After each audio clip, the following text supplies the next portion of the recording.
Thank you very much, everybody. Well, thank you very, very much. Vice President Vance, Speaker Johnson, Senator Thune, Chief Justice Roberts, Justices of the United States Supreme Court, President Clinton, President Bush, President Obama, President Biden, Vice President Harris, and my fellow citizens. The golden age of America begins right now.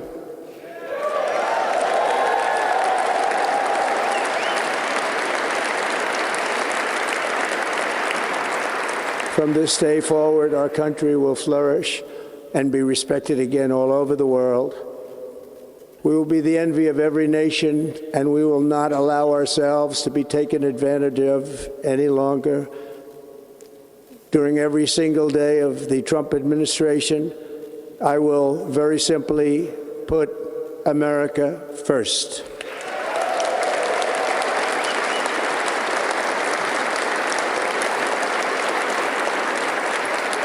Our sovereignty will be reclaimed. Our safety will be restored. The scales of justice will be rebalanced.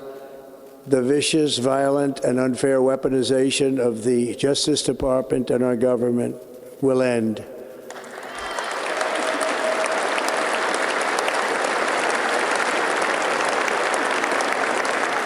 And our top priority will be to create a nation that is proud, prosperous, and free.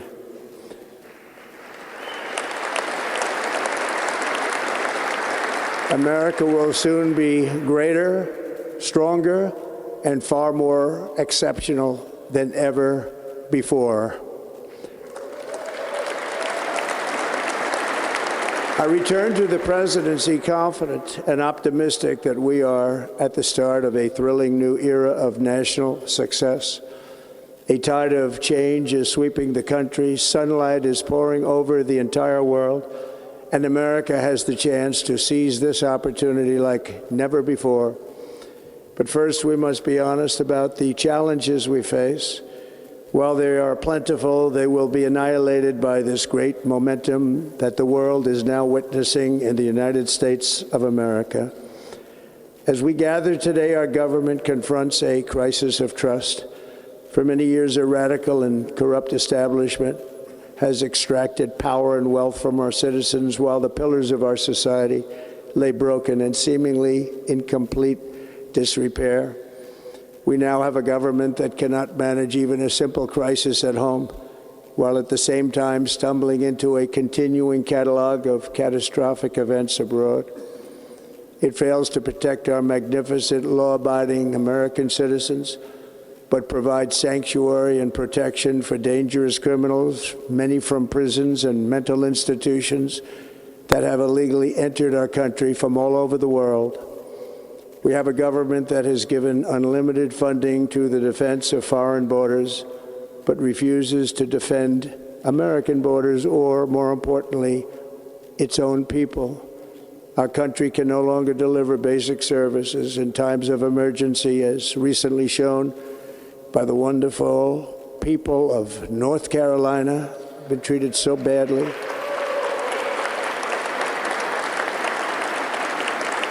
And other states who are still suffering from a hurricane that took place many months ago. Or more recently, Los Angeles, where we are watching fires still tragically burn from weeks ago without even a token of defense. They're raging through the houses and communities, even affecting some of the wealthiest and most powerful individuals in our country, some of whom are sitting here right now. They don't have a home any longer. That's interesting. But we can't let this happen. Everyone is unable to do anything about it. That's going to change. We have a public health system that does not deliver in times of disaster, yet more money is spent on it than any country anywhere in the world. And we have an education system that teaches our children to be ashamed of themselves in many cases, to hate our country despite the love that we try so desperately to provide to them. All of this will change starting today, and it will change very quickly.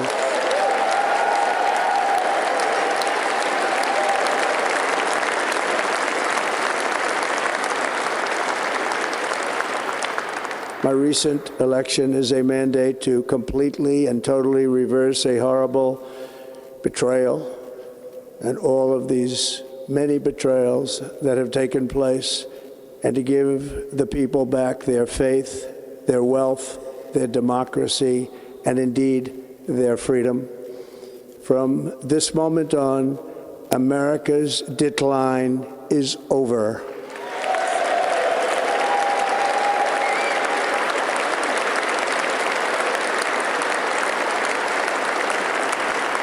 Our liberties and our nation's glorious destiny will no longer be denied, and we will immediately restore the integrity, competency, and loyalty of America's government.